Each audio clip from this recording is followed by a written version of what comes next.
سلطان صلاح الدین ایوبی رحمۃ اللہ علیہ، ان کی ذات، ان کا نام کوئی محتاج تعریف نہیں ہے۔ دنیا بھر کا ہر پڑھا لکھا طبقہ انسان،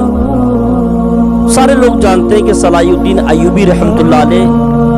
یہ اپنے وقت کے بہت بڑے مجاہد اعظم تھے اور بڑی جنگیں آپ نے کی ہیں اور بڑا عدل و انصاف آپ سے ہوا ہے۔ صلاح الدین ایوبی رحمۃ اللہ علیہ کو اللہ تبارک و تعالیٰ نے بڑی قوت عطا فرمائی تھی اور بڑا حوصلہ تھا ان کے اندر۔ انہوں نے واقعی اسلام کے پرچم کو لہرایا اور بڑی دین کی مدد کی۔ اللہ نے ان کو ہر چیز سے نوازا بھی تھا۔ سلطان صلاح الدین ایوبی رحمۃ اللہ علیہ یہ حقانیت کو پسند فرماتے تھے اور اسلام پر اپنی جان ہر وقت قربان کرنے کے لیے تیار رہا کرتے تھے اور دین کے بارے میں چھوٹی چھوٹی باتوں پر بہت بحث کیا کرتے تھے اور نظر دقیق سے ان چیزوں کو دیکھا کرتے تھے۔ سلطان صلاح الدین ایوبی کے زمانے میں ایک یہودی لڑکی سلطان صلاح الدین ایوبی کی بارگاہ میں آئی اور عریضہ پیش کیا۔ آپ کا دربار لگا ہوا تھا اور اس لڑکی نے کہا، حضور میں آپ کی بارگاہ میں، آپ کے دربار میں فریادی بن کر ایک سوال لے کر آئی ہوں۔ سلطان صلاح الدین ایوبی رحمۃ اللہ علیہ نے فرمایا، پوچھو کیا پوچھنا چاہتی؟ تو اس لڑکی نے کہا کہ حضور والا، میں نے اسلام کی ساری باتوں پر ریسرچ کیا، میں نے ایک ایک چھوٹے سے بڑے مسائل پر ریسرچ کیا، بالکل سچ اور حق پایا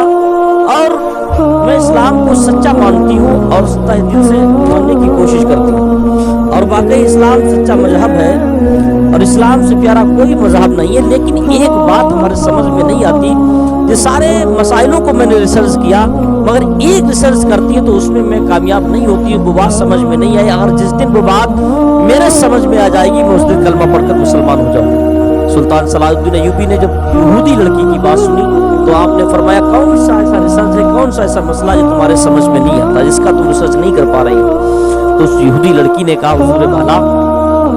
اسلام کے اندر میں نے بہت سارے مسائلوں کا ریسرچ کیا، ایک ایک بات کو دیکھا، سب صحیح پایا، مگر اسلام کے اندر جو خنزیر ہے اس کے گوشت کو کھانا حرام کیوں رکھا ہے؟ میں نے اس کے اوپر ریسرچ کیا، کوئی معتبر دلیل مجھے نہیں ملی، کوئی پختہ ٹھوس دلیل مجھے نظر نہیں آئی جس کے بنیاد پر میں بھی جان لیتی کہ ہاں واقعی خنزیر اسلام میں حرام رکھا گیا ہے اس کا گوشت کھانا۔ تو سلطان صلاح الدین ایوبی بڑے ذہین و فطین تھے، اس لڑکی کی طرف دیکھا اور کہا، اچھا اسلام کی بات کرتے ہو کہ اسلام نے اس میں حرام کیوں رکھا ہے اس کو؟ تو انہوں نے ایک اپنے مشیر کو بلایا سلطان صلاح الدین نے، تو ان کا مشیر ان کے پاس آیا اور سلطان صلاح الدین ایوبی نے فرمایا کہ جاؤ فلاں لائبریری میں جاؤ، فلاں کتاب لے کر آؤ، بائبل لے کر آؤ۔ ان کا مشیر گیا، لائبریری کو کھولا اور وہی جو آپ نے بتائی تھی لائبریری سے وہ کتاب بائبل لے کر آیا۔ آپ نے کہا فلاں صفحہ فلاں پیج کھولو، فوراً اس مشیر نے وہی صفحہ کھولا اور کہا کہ دیکھو اس میں کیا لکھا ہوا ہے۔ اس میں لکھا ہوا تھا کہ خنزیر کا گوشت کھانا جائز نہیں ہے، صحیح نہیں ہے۔ تو وہ لڑکی کہنے لگی، ہمارے پاس بھی بائبل ہے، اس میں تو ایسا نہیں لکھا، اس میں تو جائز لکھا ہے۔ سلطان صلاح الدین ایوبی رحمۃ اللہ علیہ فرمانے لگے، بیٹی تم صحیح کہتی ہو مگر مجھے افسوس ان عیاش لوگوں پر ہے، ان تمہارے عیاش کرنے والے لوگوں پر ہے، جو عیاشی کرنے والے لوگوں پر افسوس کرتا ہوں، جن لوگوں نے چند پیسوں کے خاطر اور دنیاوی عیش و عشرت کے خاطر تمہاری کتاب بائبل کو بدل دیا ہے،